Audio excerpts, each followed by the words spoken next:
Oh, identity. Let's talk about identity. I was just having a conversation with a good friend of mine the other day, and we got to one of those places we were trying to figure out where she was sort of telling me about an experience she's having. I'm trying to not share any details of hers that are too personal, but we're both talking about finances, really, and the kind of blockages each of us have been experiencing. And I've realized that one of my something I thought was the obstacle is actually the path. Like that I signed up for this, that I am having these experiences not, hey Alma, not as a, I don't know, a distraction from what I'm trying to do, but this is actually my pathway to what I'm trying to do in this world. So I was talking to her about that, and we were talking about her stuff too, and something came up where I did a little bit of intuitive connection. It's part of what I do. I've had friends, by the way, telling me lately I should really share more about that on my, probably on my video and on my website, that I'm not just a coach, I'm a guide. Trained as a therapist, have coaching skills, but a lot of what I'm bringing in is this like, woo, deep intuitive connection and information. So I did a little bit of that for her. I checked in and was like, okay, I'm seeing this connection to your sister, and there's this thing about obligation, and there's this story, this something I learned from my good healer friends, Tay and Val, is about soul contracts, which are basically the kinds of agreements we make in our lifetime. Is, I don't know, I mean, I don't claim to know everything that happens before we get here or after we leave, but my understanding, as far as I can understand it, is we make agreements before we come into this physical life about what we want to experience and what kinds of roles we're going to play. And if you want to make this argument, you could say we do it unconsciously through our families when we're alive, So for example, I agree to always play the victim so someone else can have the experience of being the perpetrator, or vice versa. That's a really typical agreement we make, I agree to always be running away from people so that they can have the experience of chasing. This was an old pattern of mine years ago, not that long ago, that I really figured out and healed, because I was like, oh my God, I don't really know what romantic love looks like unless it's running away from me. So you know how like dogs are when they don't understand how to play unless you start running, and then they get that they're supposed to chase you and they get all excited. That's what I was like with romantic love for a while, until I figured out, oh my God, this is my contract. I don't want to do that anymore, and I can get rid of it. So that's one piece for you, that if you figure out what your contracts are, you can actually change them. You can release them. As Tay and Val say, you can keep the lesson, but you don't need to keep having the experience, right? You can keep the information that you came in to get. So we were talking about that with my friend, and she was, we were talking about that old spiritual adage, who would you be if you didn't have this story, right? It's another way of saying, if you didn't have this contract, what would your life be like? And it's funny, and many of you probably know this, but it's always fun to revisit this experience, that even when we're unhappy about things, about how our life is going or what's happening or the negative situation we're in, when we really feel into what would it be like to let it go, parts of us get scared. Like, but it's familiar, If I didn't keep having this crap situation, I would have to be something else. I would have to do something else. So it's one of the reasons I say, well, what I call these are identity challenges. In other words, who would I be? Literally, like, how do I know it's me? How do I identify myself if I'm not having this problem, if I'm not experiencing this story in this way? I know who I am, my character, because of the story I'm living. I'm the protagonist of this blah, blah, blah. But if you take Harry Potter out of the story of Harry Potter, is he still Harry Potter? I don't know. But the thing is, your story changes over time if you're living a full and expansive life, if you're saying yes to things. So that's another piece I wanted to bring in is what it's like, so here's a sidebar. I was talking with my ex-boyfriend of mine last night. I had this great conversation. We haven't talked in like 6 months. And I wish for you those kinds of relationship endings where you can still learn and grow with people that you're no longer dating. But he and I have that, and I'm really grateful for that. So we were talking about about the experience of being on a spiritual and personal growth path like this. And I said, I realized I'm totally an adrenaline junkie. I'm just doing it internally. The kinds of risks and daring do that I experience are almost all internal. Like, can I go into that dark part of myself and see what happens? Can I dive into this hole and not be afraid that I'll lose myself or go crazy or become a terrible person or whatever the stories are we say to ourselves? So I do that more and more. I brave into that. I just had a conversation yesterday with someone where I was offering some truth out of service to him, but it was also scaring the crap out of me. I'm like, will you still want to be connected with me if I share all of this truth? It wants to be expressed. I want to express it fully and lavishly and kindly, of course, but it's really vulnerable for me. I'm afraid that you'll reject me or leave me if I give you all of this, scary, vulnerable truth. Because once it's said, I can't take it back. And he stayed present for it because he's a good person. And we talked about it very directly. And at the end, I said, he was like, I think that was good for you as well as me. And I said, yeah, I'm like turned on and terrified at the same time. And he said, yeah, that's the experience I have with this, this amazing adventure that he's very adventurous and goes on these big things. And he, like skydiving, that's the experience I have. So he said, yeah, it's like terror and then 99% approaching orgasm. I was like, yeah, I mean, the more connected I've become, the more I see that all my chakras get lit up, including my second one, which is the sexual, sensual space. There's an aliveness there. That's where that aliveness comes from. So, I have to keep surrendering. Yeah, I mean, it is. It's funny. It's like sweaty and terrifying, but enlivening and amazing. And I didn't used to be able to do this in this level. I did it in baby steps and then slightly bigger baby steps over time, and I definitely experienced the same friend I was referring to before that I gave some insight, some, spirit insight to. She tore up her old contract. She just told me today. She like wrote it out and then really meditated on it and then tore it up and wrote a new one with spirit. And feels all free and happy and light now, of course, right? But she said before, the day before, she was really was in the kind of muck and the mire, the sadness. And I was like, of course. I mean, breakdown to breakthrough. So I was saying with my ex earlier, yeah, our sexual energy is incredibly powerful energy. And it took a while for me to own that in places other than the bedroom, metaphorically, obviously.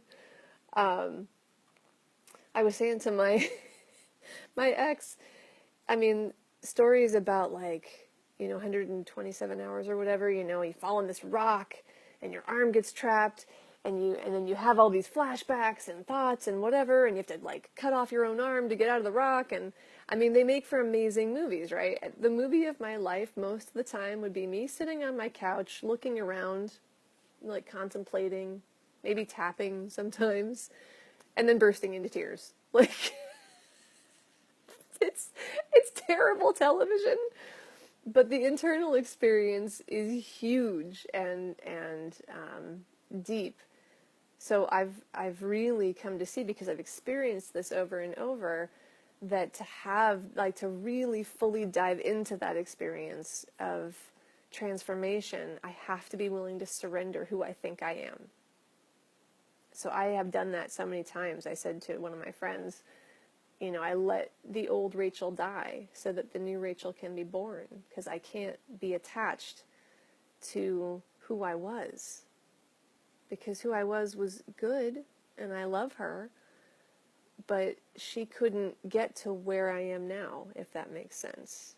You know, if you're training for a marathon, you have to build a marathon body. I mean, whatever that looks like. It's not about a weight certainty or a height or anything like that, but the body you have before you train isn't the same as the body you have after you're training and do it. You have to build a new container, become a new person in order to live into the space you want to get to. So I'm less attached to who I am or have been, and more interested in where the present wants to take me into the future, if that makes sense. It's pretty esoteric. Like I said, this stuff is really internal. So trying to pull it out and share it is like, how do I put that into words? Alma, I love that you're with me, lady. I know you get it, because I've seen you talk and I've seen your story, and you are an example of this. Rachel Lynn, yeah. So some truth speaking is vulnerable, and some relationships can handle it. She says people get sorted in and out of life depending on that. To be without honest friends is a kind of poverty. Oh God, that's really true. You know, I think in order to develop these relationships, we have to develop our tolerance for well-meaning feedback, and we have to develop our ability to ask the right questions of each other, and to kind of hold our woundedness tenderly but not reactively, as we sort out, what did you really mean, right? I'm doing this frequently with a new friend of mine. We have very similar and different styles of communicating and different presumptions about each other, so we're having a lot of, navigation conversations about, when you say this, the story I make up is that you're meaning this, but I'm not sure if that's true. Can you clarify for me? Because I believe in your positive intention. But if you're meaning this, that doesn't feel good to me. So I'm hoping that's not what you mean. Tell me a different story, you know. So, yeah, I wonder... Well, I want to share what my friend said, the friend who went through this breakthrough just yesterday and today. She said she contemplated how would she be without her story, and she realized happy. I was like, that's so fucking brilliant. That's so genius. Alma, we need to find what it is that could crack our heart open to let our true self become alive. I know you get it. Yes, I know you do. Absolutely. If you haven't seen Alma talk, she gives some amazing speeches. I watched her give the same speech at Inspired Success, and she gave it once in English and once in Spanish, and it was brilliant each time. I don't even speak Spanish. I heard the English version first, thank God. So I could feel it and watch it happen, and I'm like, damn, I can't even give the same talk in English twice. So I was really impressed by that. I'm grateful I got to see it and that we're connected, lady. The other thing I want to talk about that's come up, and I'm sure there's a connection here. I haven't made it yet. I'm an extrovert. I have to process through my stuff in order to make the connections. You know how that goes. Introverts, hang with me. The other thing that I was thinking about today was about intuition, about the gut, and how many of us have gut problems, by the way. Oh, I love you too, lady. That's awesome. Thank you. I know a lot of people who have some gut information, but either they don't trust it, or they're not sure, or they're having gut problems, like a lot of digestive problems. I have a whole story about how I was having that experience a couple years ago, and that was really about where I was sending my fear without even being aware of it. I was sending it into my gut, and eventually I put myself in the ER I'll tell that story in another video sometime, because I'm happy to share it. It was intense. That actually is a movie-worthy story, like has events that happen.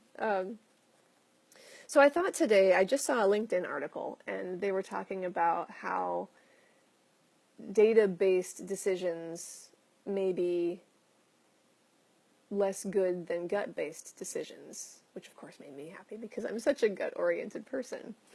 And really the conclusion of the author was, of course, a balance of both is important.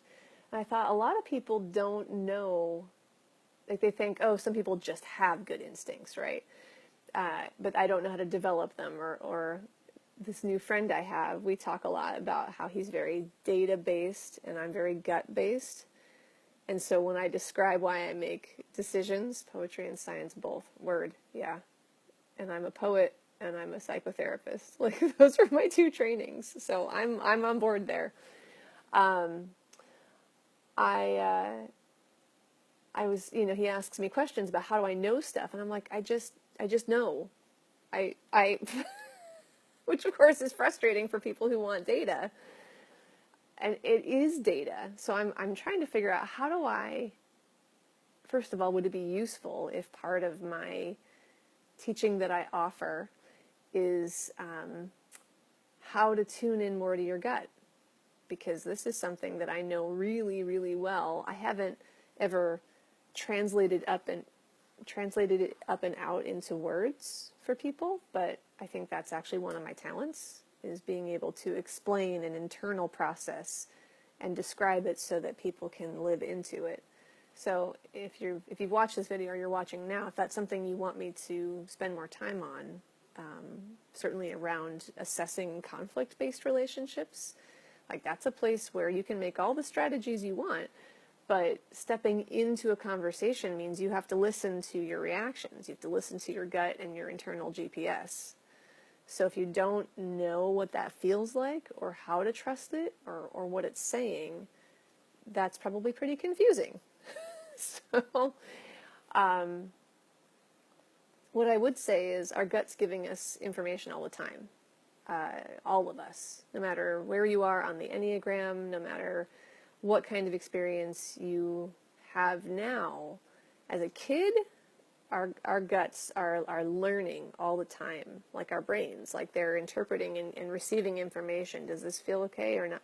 I'll tell you an example, and you probably will identify this kind of example.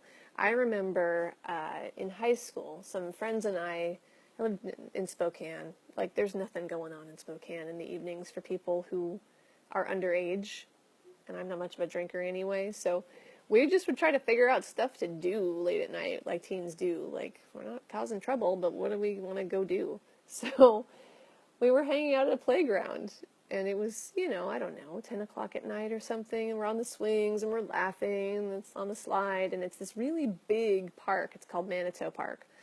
And it has like an upper and a lower level, and it's like acres and acres. And where this particular playground was, it's pretty far in from all the houses on both sides. And I'm terrible at estimating distances. Yards? Hundreds of yards? I don't know. A ways from all the residences. And then on the back end of it was kind of this little dirt and rock quarry. I'm not really sure what they were doing back there. Everything was quiet. It's just us hanging out and laughing, three of us women, and all of a sudden I just get this really creepy feeling. You know that feeling, like just like shoulder, like fingers coming over your shoulder kind of feeling, like that chill. And I was like, I can feel it now as I describe it. Like I just got chills all through me. I was like, we need to go. I want to go. Let's leave right now. I still have no idea what was going on there. If some bad people were down in that rock quarry that we couldn't hear, or a bad person, or if something bad was going to happen and guidance was just telling us to get out of the way. I have no data because we left. Like, we listened to it and left. And that's maybe part of the hard part about trusting your gut is when you listen, half the time you don't ever see what happened, so you don't get confirming data other than, I guess, you're okay, right? So how how do I know when my gut instinct is not to be trusted? I think, honestly, David, I think gut is always to be trusted. What's difficult for a lot of people is determining the difference between gut instinct and fear. Those are two different things. And sometimes your gut instinct can generate fear from, so in that moment I did feel afraid, but it was because I was having an instinct about something not being okay. I think a lot of times people feel afraid because of old stories, for example, about trust, like when we're learning to try to trust a new person. And we can be like, no, this doesn't feel okay. Okay, this doesn't feel okay. That can be a fear statement or it can be a gut instinct. So determining the difference is really the nuance that I can try to describe more. Something could have happened at another time, Rachel Lynn says. Personal gut and skin biota and soil biota are intrinsically connected. Rachel Lynn is this brilliant friend of mine who studies all kinds of data, and I love her and I believe her, and half the time my mind has no idea what she's talking about. I'm sure you're right, honey. You have way more knowledge of sort of the phenomenology languaging than I do. Yeah, I know it through feeling. I know it through gut. And so that's where my data comes from. And you have this really great way of putting it into words and explaining it that usually is over my head, in all honesty. Like I don't get it here. So David says, this is about determining the difference between ego and gut signals. Yeah, I would say that's true. It's about telling the difference between, God, how would I define this? For me, fear has a different body feeling than a gut feeling, if that makes sense. A gut feeling feels like a knowing.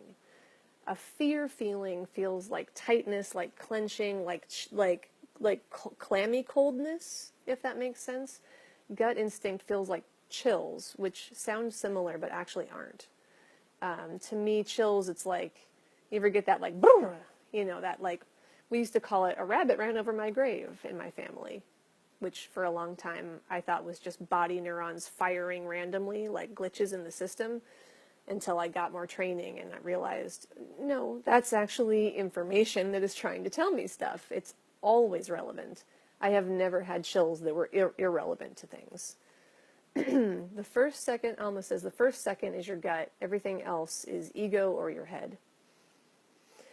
That's probably true. I do think that fear can also be an immediacy reaction, though, too.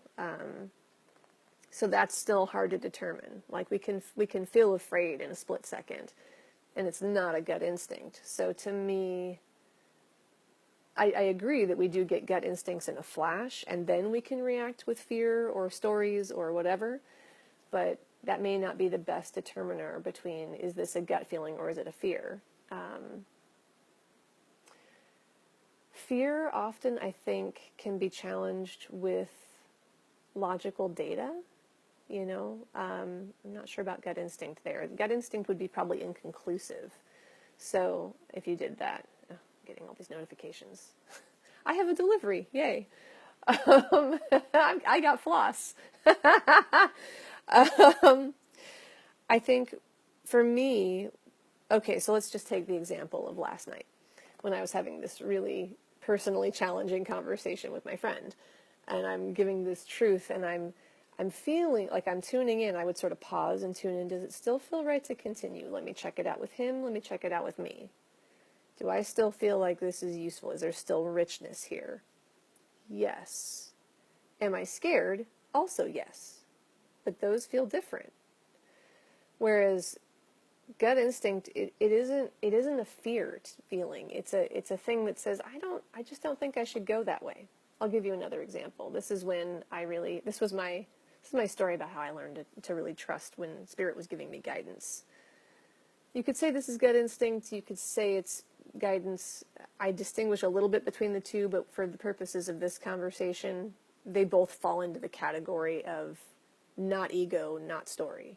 So, whatever. I was driving with a friend. This was years ago. I was on this big, long year journey about integrating being a healer. So I was paying attention to lessons everywhere. So we're driving and she says, hey, I really want to go to East West Bookshop. This is this metaphysical bookstore in Seattle that I love, and she does too. And she's like, I really want to go to East West and pick up a copy of some or other book. And I had this feeling of like, I don't want to go. That doesn't feel right. And I doubted it. I took it in my head, and I'm like, I'm just being difficult. Why am I being all pissy? Like, what, I just don't want to? Because I didn't have any good reason. I was like, well, it's raining. I don't want to park and get out of the car. Meh. I just took it into my head and was like, that doesn't make any sense. Why do I not want to go? I can go. I can get over myself. Okay? But the instinct was, I don't think we should do that. It doesn't feel good. Which is different than, that sounds uncomfortable to me. Like walking outside in the rain and the cold. Yeah, I was like, I don't really want to do that, but it doesn't feel the same. It doesn't come from up in, like, in the gut. I'm doing my best to explain. I hope this is useful. This is how I experience it. So it can be like a knowing or a rising up from my belly feeling.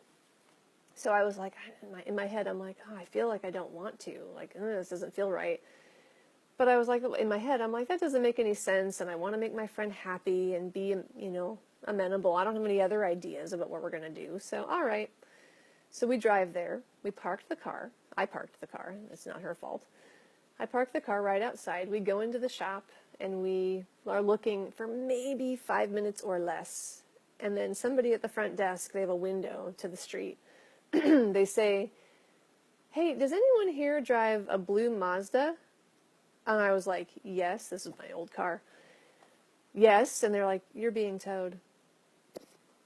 I'm like, oh my God, run out of the store, literally chased the tow truck down the street, got him to stop, paid $150 and got my car back.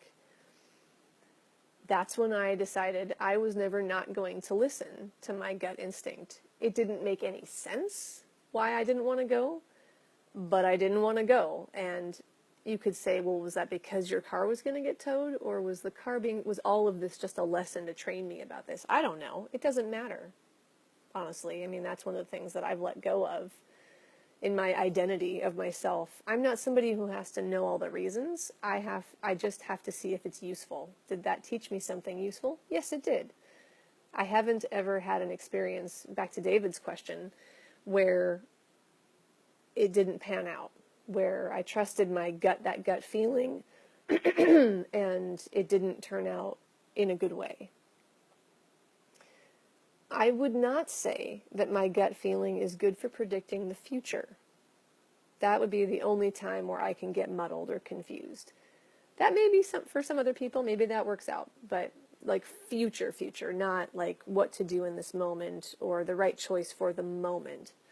Sometimes gut choices are the right thing for the moment, but they don't pan out in long-term results that you wanted. It doesn't mean that was a bad gut choice. It just means that was the direction you were being guided to.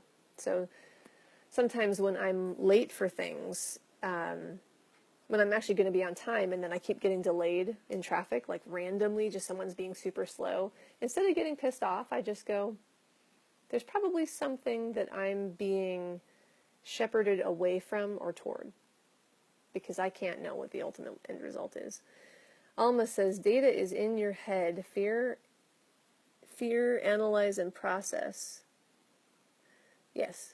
Your gut is an instant feeling that does not travel to your head, and it's indescribable. There are no words. From my experience, I just know. Right, exactly. That's what it feels like. I just know. And it's hard because the word to know in English can mean this or it can mean that. It can mean the gut. I just know. How do I know 4 plus 4 is 8? I just know. Well, I mean, I learned it and whatever was taught it, but now it's just knowledge that's rapid access. How do I know my name is Rachel? I just do. But how do I know giving this talk today was the right thing? I just do, but it's not from here. Is 2 p.m., 2:15 p.m. the right time to do a Facebook Live video? I don't know. I have no idea. The data says all kinds of different things, and honestly, it exhausts me to try and research that. but my gut said do it. What's the difference in feeling and knowing between guidance from a higher source and guidance from your gut, or are they the same? Thanks for the hearts, Alma. I think that's maybe, let me look at my time. I have a client session here in a minute, so I'm actually going to table that for next time. I think that's an interesting question. That one's taken me a long time to learn. It's really pretty nuanced, and I wouldn't say I always know the difference. I believe spirit gives us messages in the language that we hear. So sometimes that might be gut, and sometimes it might be a knowing. Anymore, the more I've developed, let's say it this way, the more I have developed my abilities, the more I listen, and this will be true for you too, the more you listen and observe and follow your gut instincts, and pay attention to the results and blah, blah, blah, the more they'll talk to you. And the more you listen to whatever seems like guidance, the more you'll hear it. So at this point, I can usually tell the difference between where something comes from, gut versus guidance. And guidance usually feels like someone dropped information into my head. That's definitely true in terms of sessions with clients. I just will get knowings in my head, and I actually can get a double confirmation if I run it past my gut and I get a resonance. I get a feeling, a warm, a chill, a yes, a breath in. So I guess those are how those feel different, but I would also say sometimes probably spirit guidance comes through the gut, like it'll access you however you're listening, if you're listening. Gut biology helps us feel or not. Aids chemical, neurological info or not. Fear and ego arise as replacements for a place-based self. Soil is macrobiome, place at the largest scale. Yeah, definitely. I can't read all this comment on here because it cuts it off on my feed, but I will read it more. And people, if you want to understand big shit, you should follow Rachel Lynn because she knows big shit. I'm glad I followed my gut too, Alma, and I'm glad you were here. I'm glad Rachel Lynn, Alma, and David that you've been joining in and asking questions and sharing your experiences. It makes it so much more fun to do a live video. Because believe it or not, I don't want to just talk to myself. I do that plenty already. So have a great rest of your Friday. And yay, we should hang out, Alma. That's awesome. Oh, and can I tell you one last thing? Because I got to do a little bit of this. I'm running this group program called Power Embodied, and people get access to me in the live calls and in the Facebook group. And it's all about how to have successful, productive conflict. And I'm teaching kind of in this way, both data, and I'm teaching how do you know what you know? How do you actually navigate through gut and wisdom and skill these difficult topics? So if you know anybody that you think would benefit, or maybe you are one, I hope you join. You can find out more at rachelalexandria.com/power. All right. So much fun to talk with you guys. We'll do it again soon. Bye.